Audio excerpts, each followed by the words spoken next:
추수감사절 또 우리 임직식 참 개척하고 나서 처음 있는데 너무나 특별한 날인 것 같습니다. 우리가 참 감사를 많이 해야 될 텐데 감사보다는 원망을 참 많이 하는 것 같아요. 그래서 오늘 하나님께서 저에게 주신 또 저를 통하여 우리 공동체에게 주신 말씀 그것을 통해서 이제 감사가 참 넘쳤으면 참 좋겠습니다. 감사에는 능력이 있습니다. 우리 한번 따라해 볼까요? 감사에는 능력이 있습니다. 감사에는 능력이 있어요. 감사를 많이 하십시오. 그러면 능력을 경험하게 되는 것입니다. 제가 한번 질문을 해보겠습니다. 우리 잠시 인생을 한번 회고해 보시겠습니다. 정말 이제 연말이 다가오는데 올 한 해 동안 내가 어떻게 지냈는지 또 우리 인생을 한번 돌아보기를 원합니다. 우리가 돌아봤을 때 내 인생이 아름다우십니까? 우리의 인생을 어떻게 평가하시겠습니까? 근데 중요한 거는 내가 나를 평가하는 것보다 더 중요한 게 있어요. 그는 성경이 나를 어떻게 평가하는가라고 하는 것이죠. 성경이 우리 그리스도인들을 이렇게 평가합니다. 영접하는 자 곧 그 이름을 믿는 자들에게는 하나님의 자녀가 되는 권세를 주셨으니 아멘. 우리가 특별한 존재이죠.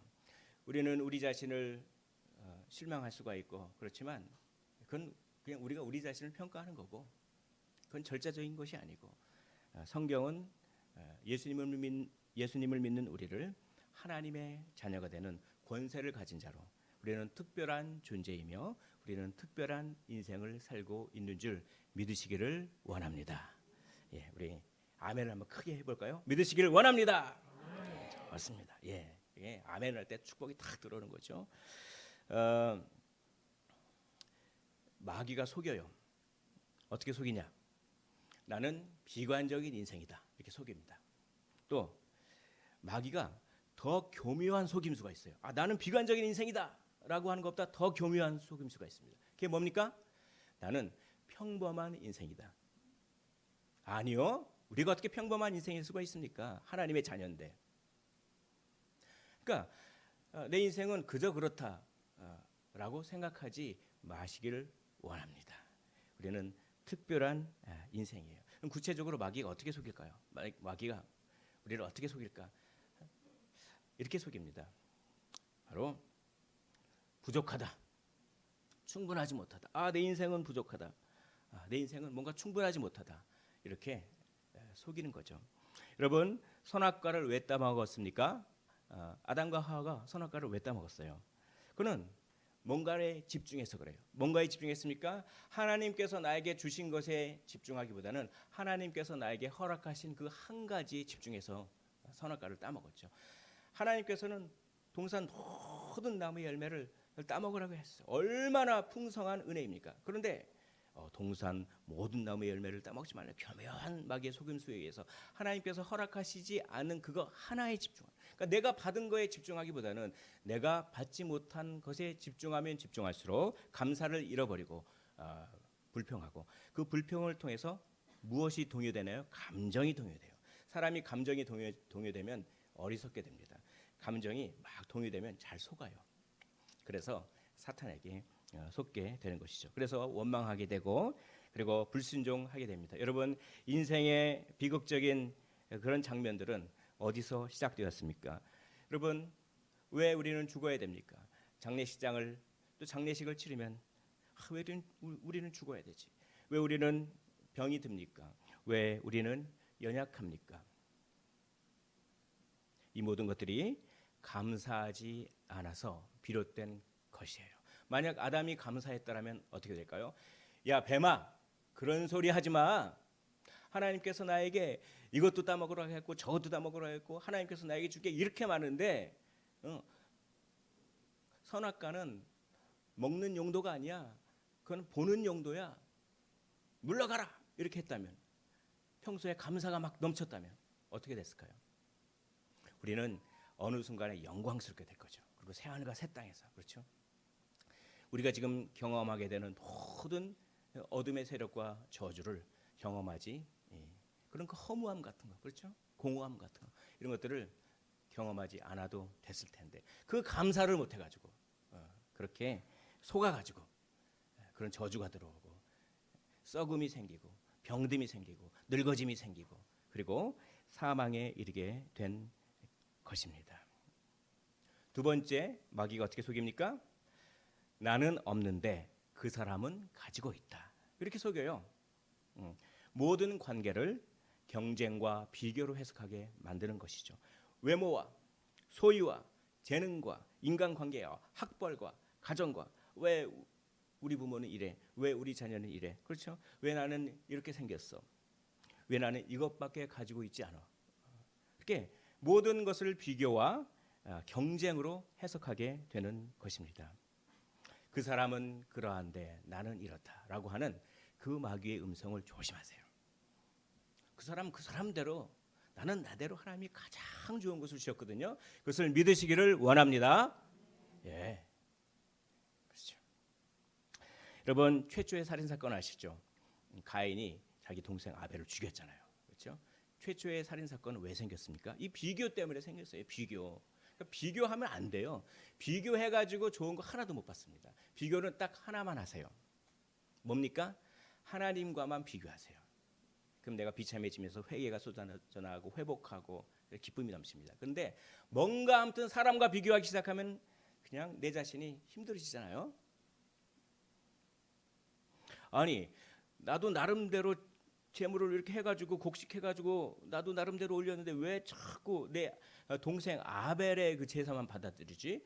아마 그 당시엔 불이 하늘에서 떨어져서 가시적으로 하나님이 반응했을 것입니다. 왜 내 자산은? 근데 자기를 돌아봤어야 되죠. 내가 정말 감사로 제사를 드렸는가?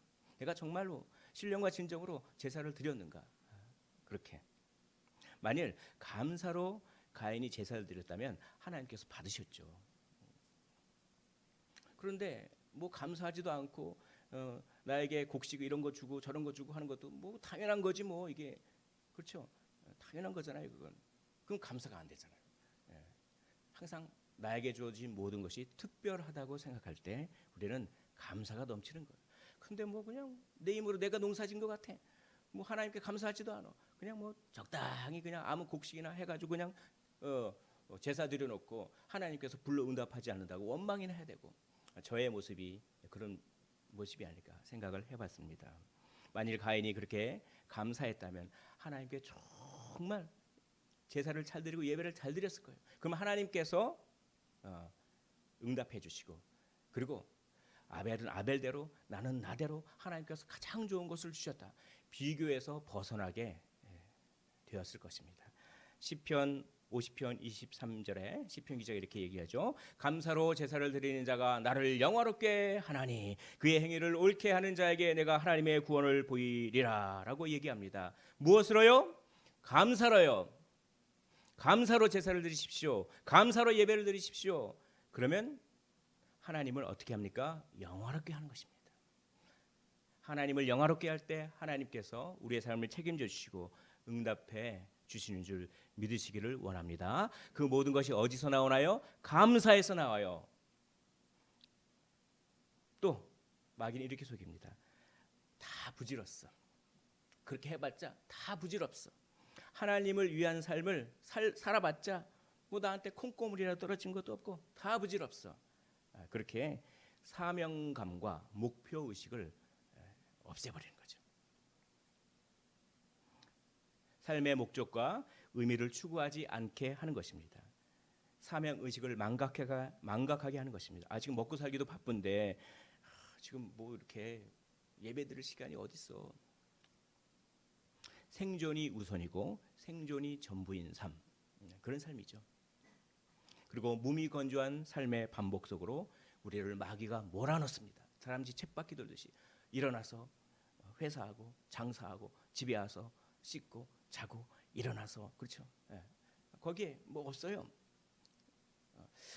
내가 삶을 사는 건지 아니면 내가 뭘 하는 건지 무엇이 나를 지배하는 것인지 모르는 그렇게 막 바쁘게 하고 막 그래서 하나님을 기억할 수 없도록 하는 그런 마귀의 교묘한 정책을 우리가 잘 분별해서 우리가 최선을 다하여 정말 복 있는 사람은 주야로 하나님의 말씀을 묵상하는 자로다라고 했으면 참 좋겠습니다. 여러분, 다윗이 다 잘했잖아요. 그래서 하나님이 다윗을 이렇게 평가합니다. 내 마음에 합한 자다. 근데 단 한 가지 빼놓고 뭡니까? 다윗이 누구를요? 밧세바를. 왜 그러냐면 특별한 게 아니에요. 전쟁에서 이기는 게 당연한 것이 돼버렸어요.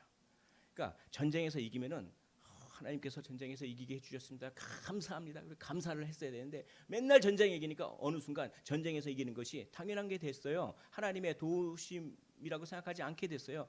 또 전쟁에서 또 이기나 보다 막 형통하니까. 그렇죠. 그러니까 목표 의식이 없어졌습니다. 뭐 다 그런 거지 뭐. 그렇게 하나님께서 뭐 다 그런 거지 그러면서 그냥 늦잠을 자가지고 뭐 그냥 오후에 늦게 일어나가지고 성경을 읽어보면 그래요. 뒹굴뒹굴 막 대다가 보니까 어떤 한 여인이 씻고 있는 걸 보고 그런 정욕이 생겨가지고 그렇게 범하게 되는. 만일 다윗이 감사했더라면 어떻게 됐을까요? 전쟁에 나갔어요. 저 부하만 전쟁에 나가도록 시키지 않고 본인이 앞장서서 나갔습니다. 앞장서서 감사했더라면. 그렇죠. 하나님께서 또 전쟁을 했는데 하나님께서 승리하게 해주옵소서. 하나님만 의지합니다. 그렇게 해서. 그렇죠? 그렇게 나갔다면 전쟁에 참석했을 것이요. 다윗의 인생에서 그 5점 하나 때문에, 그것 때문에 그냥 나중에 그것이 빌미가 돼서 전부 자기 아들에게 쫓기게 되고 그런 것도 다 그런 거잖아요. 감사만 했다면. 그렇죠? 우리가 삶의 매너리즘을 느끼십니까? 내 삶은 그냥 그렇게 지나가는가 보다. 내 삶은 그냥 먹고 살고 어떻게 하다가 늙어지고 죽나 보다. 뭐 이렇게 특별히 새로운 것도 없고 뭐 그냥 그렇다. 감사를 해보십시오. 감사가 능력이 되어 우리의 삶의 무기력을 이겨낼 줄 믿으시기를 원합니다. 감사의 능력, 주신 것에 집중하게 합니다. 감사의 능력, 비교에서 벗어나게 합니다. 감사의 능력, 목적과 소명을 회복하게 합니다. 우리는 그래서 늘 감사해야 하는 것입니다. 범사에 감사하라. 이것이 그리스도 예수 안에서 너희를 향하신 하나님의 뜻이니라. 그런데 때때로 감사하지만 때때로 감사하지 못하죠. 왜 우리는 늘 감사하지 못할까요? 우리가 늘 감사하기 위해서는 샘물이 필요해요. 샘. 그 샘이 이렇게 샘이 계속해서 샘이 솟잖아요. 감사가 계속해서 솟는 그 원동력이 필요하단 말이죠. 그것이 무엇일까요? 그것은 겸손입니다. 겸손이에요. 왜냐하면 겸손할 때 내게 주어진 모든 것이 전부 특별한 것이기 때문에 그렇습니다. 맨 처음에 만나를 봤을 때는 겸손해서 이것이 무엇이냐, 하나님께서 이런 양식을 이런 거를 보내주셨네. 근데 나중에는 겨우 만나 이래버리잖아요. 겨우 만나. 특별함을 잃어버린 거죠. 뭡니까? 교만한 거죠. 우리가 겸손할 때 우리에게 주어진 인생의 모든 것은 전부 특별한 것입니다. 그것이 샘이 돼요. 계속 감사가 넘치게 되는 것이죠. 바울은 그런 삶을 살았습니다. 제가 인용은 안 하지만 워낙 많아서 바울이 그렇게 핍박 가운데서도 늘 감사가 넘쳤어요. 그래서 서신서를 보십시오. 로마서를 보십시오. 무슨 데살로니가 전후서 이런 것들을 보십시오. 빌립보서 이런 것들을 보십시오. 뭐 빌레몬서 이런 것들을 보십시오. 전부 감사. 그렇죠. 바울은 이렇게 감사가 끊이지 않았을까요? 바울은 겸손했기 때문인데 바울이 겸손한 두 가지가 있습니다. 맨 첫 번 박해자 의식입니다. 바울은 자기가 교회를 박해했다라고 하는 박해자 의식이 항상 있었어요. 그래가지고 이것 때문에 겸손해서 이것 때문에 나같이 교회를 박해하는 자가 이것도 감사하지 라고 하는 것이 감사의 셈이 돼서 정말 모든 일상을 특별하게 영위할 수 있는 능력을 갖게 되는 것입니다. 오늘 본문 말씀, 맨 나중에 만삭되지 못하여 난 자 같은 내게도 하나님께서 예수님께서 부활을 보이셨느니라. 자기 자신을 만삭되지 못하여 난 자라고 그렇게 낮추고 있습니다. 그런 겸손이 감사를 만들어내는 원동력이에요. 나는 사도 중에 가장 작은 자라. 나는 하나님의 교회를 어떻게 했습니까? 박해했습니다. 사도라 칭함받기를 감당하지 못할 자니라 라고 얘기했습니다. 우리도 사실 예수님을 박해했던 사람이죠. 이걸 이렇게 좀 생각했으면 좋겠어요. 우리가 예수 그리스도가 우리 죄 때문에 십자가를 지셨다 라고 하는 걸 단지 그렇게만 생각하지 마시고 내가 예수님을 공격했다 이렇게 생각해야 돼요. 옆구리를 창으로 찌르고 한 사람이 바로 저였던 거죠. 우리는 이런 박해자 의식이 있을 때 우리가 겸손하게 되고 그 겸손은 감사를 만들어내는 것입니다. 우리가 단지 예수님이 나 때문에 돌아가셨어 단지 이 정도로만 알면 십자가도 무뎌져요. 우리가 예수님을 공격했습니다. 우리는 하나님의 원수였습니다. 로마서 5장 10절 보니 곧 우리가 원수되었을 때 그의 아들의 죽으심으로 말미암아 원수되었다라고 하는 말은 전쟁 용어예요. 이게 뭡니까? 공격했다 이런 얘기예요. 우리가 다 공격했어요. 누구를요? 예수님을 공격했다고요. 하나님을 대적했습니다. 공격했습니다. 그런 박해자 의식이 있을 때 그것이 셈이 돼요. 우리를 겸손하게 하고 감사의 원동력이 되는 것입니다. 그래서 모든 게 은혜라고 고백할 수 밖에 없어요. 고린도전서 15장 10절 보십시오. 은혜라고 제가 노란색으로 해놨죠. 화면에 은혜라고 하는 말이 3번이 나옵니다. 이게 내가 나 된 것은 다 내 힘으로 된 게 아니라 하나님의 은혜. 왜입니까? 박해자 의식이 있었기 때문에 이렇게 고백할 수밖에 없는 것이죠. 내게 주신 그의 은혜. 그렇죠? 내가 수고를 많이 했기 때문에 잘났다가 아니라 이건 내가 한 것이 아니라 하나님의 은혜로다. 은혜, 은혜, 은혜라고 고백할 수밖에 없는 것은 박해자 의식이 있었기 때문에 그렇습니다. 바울을 겸손케 한 것 두 번째 가시입니다.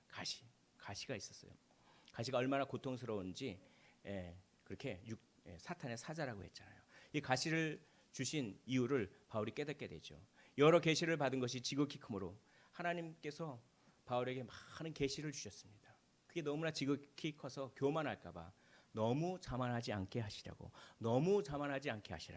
가시를 주었다. 가시에 대한 해석이 바뀔 때 우리는 감사할 수 있는 원동력이 생기는 것입니다. 나에게 이르시기를 내 은혜가 내게 족하도다. 이는 내 능력 하나님의 능력이죠. 이는 그리스도의 능력이죠. 그 능력이 내게 머물게 하기 위해서는 반드시 가시가 필요하다는 것입니다. 그리스도의 능력은 무슨 능력일까요? 무기력한 능력입니다. 무기력해요. 이 가시가 뭡니까? 많은 학자들이 얘기를 하는데 가시가 이제 간질병 같은 거라고 해석하는 사람도 있고 아니면 사도 바울이 눈이 이렇게 강력한 빛을 경험했잖아요. 그래서 눈이 안질이 있어서 이 안질을 이거 낫게 해달라고 기도했는데 안 됐다. 안질이라고 생각하는 사람도 있고 어떤 사람은 바울을 괴롭히는 그런 인간들. 그렇죠. 그러니까 우리 어떻게 적용할 수 있을까요? 가시가 있어요. 가시. 나를 괴롭히는 사람들이 있단 말이죠. 그 사람 때문에 나를 힘들게 해요. 그 사람 때문에 평생. 그게 가시잖아요. 또 뭡니까? 내 육체의 연약함, 또 내 환경의 연약함. 그렇죠? 그게 다 가시예요. 그래서 3번이나 기도했는데 안 들어주셨잖아요. 우리 주님도 3번 기도하셨죠. 겟세마네에서. 근데 안 들어주셨잖아요. 그리고 하나님의 응답을 받는 것이 바로 이것입니다. 내 능력이 약한 데서 온전하여진다. 실현된다라고 하시는 거예요. 하나님의 능력이 내가 약할 때 실현된다. 만약에 내가 약하지 않으면 하나님의 능력이 내 안에서 실현되지 않는다. 이런 뜻입니다. 이걸 예수님께 기도 응답을 받았어요. 여러분들 가시가 있죠. 그거 없애달라고 기도하는데 기도 응답이 안 되는 거 있잖아요. 나를 괴롭히는 사람들, 과거의 상처 계속 갖고 있잖아요. 어떻게 그걸 치료하려고 해도 별수를 다 써도 계속 남아 있어요. 그 복수심과 그 아픔이 남아 있잖아요. 가시잖아요, 그거. 근데 그 가시 때문에 그리스도의 능력이 내게 머물어요. 왜입니까? 그 가시 때문에 하나님을 의지하거든요. 하나님을 의지하는 법을 발견하게 되는 것입니다. 그래서 늘 하나님을 의지할 때 하나님의 능력. 바울은 이걸 생각했을 거예요. 이 예수님의 음성을 듣고 이 생각을 들었을 거예요. 내가 다른 사람들에게 안수를 막 하고 안수하고 기도하면 다른 사람들이 막 병을 낫고 내가 기도를 하면 다른 사람들이 막 죽은 사람도 막 일어났잖아요. 바울이 기도하면. 근데 자기 병을 가지고 자기가 기도하면 안 낫는 거예요. 그럼 민망합니까? 안 민망합니까? 민망하잖아요. 만약에 제가 어떤 은사가 있어가지고 여기 계신 분들 손을 탁 얹고 기도하면 병이 다 나요. 근데 제가 저를 위해서 기도하는데 병이 안 났습니까? 얼마나 민망합니까? 그런 거잖아요. 그런데 그게 바로 그 무력함, 내가 아무것도 할 수 없는, 내가 아무것도 할 수 없다는 그 무기력함, 그 무력함, 그게 바로 능력이다라고 하는 걸 깨달았어요. 그리고 아마 예수님을 생각했을 거예요. 예수님이 이런 말을 듣습니다. 마가복음 15장 31절에 막 비꼬아요. 그래서 이런 얘기를 해요. 대제사장들이 그와 같이 대제사장들과 서기관들과 함께 희롱하며 서로 말하되 그가 남은 구원하였으되 자기는 구원할 수 없도다. 이게 이 말씀이 아마 떠오르지 않았을까요? 자기는 남은 병 고치는데 자기는 못 고쳐. 그렇죠? 무기력감이 느껴요. 우리도 인생을 살 때 얼마나 무기력감이 느끼고 무력감이 느낍니까? 그러나 그 무력감 때문에 하나님을 의지하게 된다면 하나님의 은혜가 충만하게 있고 내가 늘 겸손하게 있어서 나에게 주어진 모든 삶이 특별한 것이 되는 비결을 배우게 되는 것입니다. 말씀을 정리하도록 하겠습니다. 먼저 우리가 박해자 의식을 가졌으면 좋겠습니다. 내가 하나님을 대적했다. 두 번째, 우리가 가지고 있는 가시를 재해석하십시오. 이 가시를 통하여 그리스도의 능력이 머문다라고 생각하십시오.